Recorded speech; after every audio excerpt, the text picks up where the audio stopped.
Olha, eu acho que depois de 2 anos, os próximos 2 anos serão os anos em que a pandemia será esquecida, na verdade, como toda epidemia foi.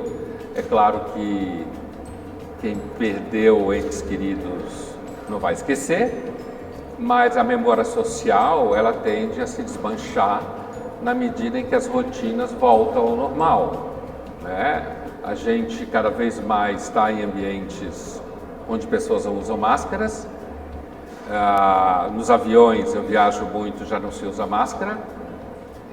Então a memória social ela tende a se dissolver, uma vez que você não tem elementos materiais que levem você de volta à experiência da pandemia.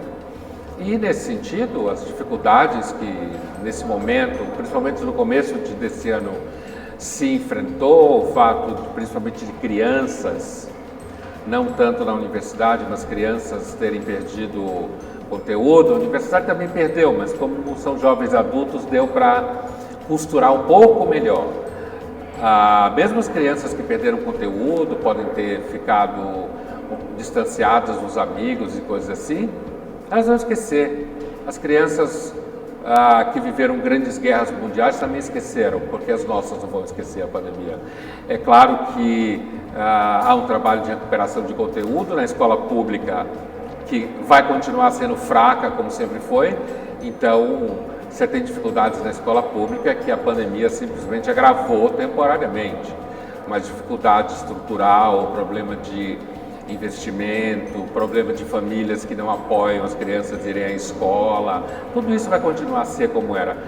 Paulatinamente a gente volta a 2019. Que aprendizado podemos ter com esse momento de crise? Ou não houve um aprendizado, uma regressão? Não é que houve uma regressão. A história nos mostra que momentos como pandemias ou epidemias, o que acontece é aprendizagem de soluções técnicas. A ciência avança, como a gente fez vacina mais rápido, né? Mas a humanidade continua a mesma. Não há mudança de valores por causa de epidemias. Não houve, né? Pelo contrário, se a epidemia for muito mortal, ela piora o convívio entre as pessoas, não melhora. Essa não foi tão mortal, pelo menos parece que não foi, como outras, como a gripe espanhola, por exemplo. E a gripe espanhola não reteve grande memória, ninguém lembrava dela. É claro que agora se fala mais do que se falava em 1920, de tudo, né? Então isso pode manter mais tempo o assunto circulando, mas se as coisas continuarem do jeito que estão, daqui 2 anos ninguém vai lembrar da pandemia. Nesse período é como que você vai como recuperar o tempo perdido em termos de conteúdo. Então você pega um aluno, por exemplo, que estava, sei lá, no 8º ano e agora ele vai parar no 1º ano, né, do ensino médio e ele praticamente não teve uma educação normal, né? Se ele estudou em escola privada, ele ainda teve alguma coisa, porque as escolas privadas estavam sob muita pressão de possibilidade de cancelamento de matrículas, né? Então elas tiveram que oferecer educação remota, os professores tiveram que aprender a mexer nisso, os alunos já sabem mexer nisso, alguns professores tiveram que comprar computadores para segurar esses aplicativos, mas esse momento que a gente está vivendo agora, eu acho que é um processo de normalização. A dificuldade às vezes é algum aluno que pode ter perdido um parente muito próximo com a pandemia ou que ainda carrega um certo sentimento um tanto mais de uma fragilidade maior em relação ao risco, então pode ter medo. Então você tem alunos que, por exemplo, continuam usando máscara em sala de aula e ficam um pouco temerosos quando os colegas não usam. Às vezes o professor é temeroso e entra em conflito com os alunos porque estão sem máscara. Mas eu acho que isso tudo é algo que vai passar. Vai passar. Daqui a algum tempo a gente volta ao normal. Professor, estamos vivendo um período eleitoral. Como que devemos nos comportar e o que ficar atento para essas eleições, que é fundamental depois desse momento de pandemia? Olha, As pesquisas de comportamento do eleitor mostram que os eleitores não pesquisam nada para votar. Isso é um fetiche, uma ilusão. Falam, se você colocar o microfone na frente do eleitor, ele diz que vai pesquisar, vai se informar, mas sobre o investimento em pesquisas para a eleição, as pessoas mentem tanto quanto mentem sobre sexo. Então, na prática, ninguém tem muito tempo para isso, né?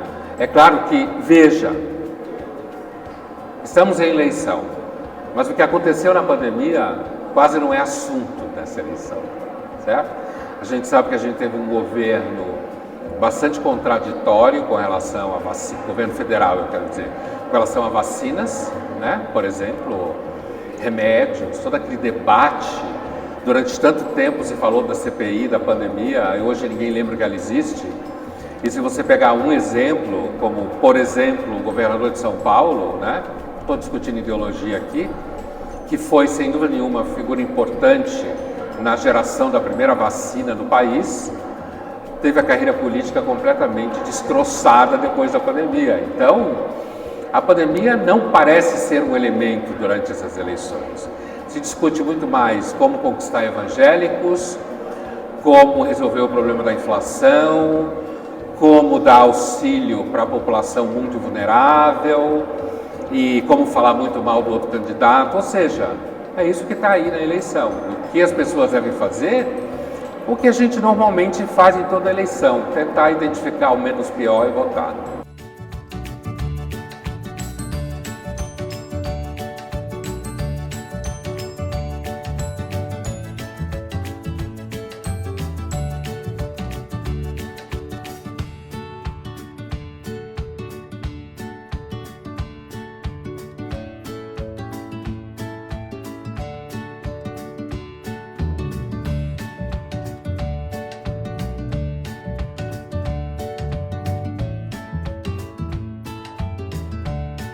Para nós é uma honra estar realizando hoje o 19º Encontro de Educadores, não só de Americana, mas de toda a região.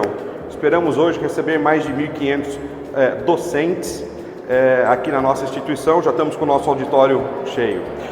O Encontro de Educadores começa a ser planejado no início do ano, e esse ano nós fomos atrás do professor e filósofo Pondé para podermos estar discutindo a questão da educação no mundo pós-pandemia. Houve muitas mudanças, revoluções tecnológicas, mas o alunado sofreu muito com a pandemia. Então, achamos esse tema de extrema importância para nós estarmos conversando nesse encontro de educadores, junto com toda a comunidade acadêmica da nossa região.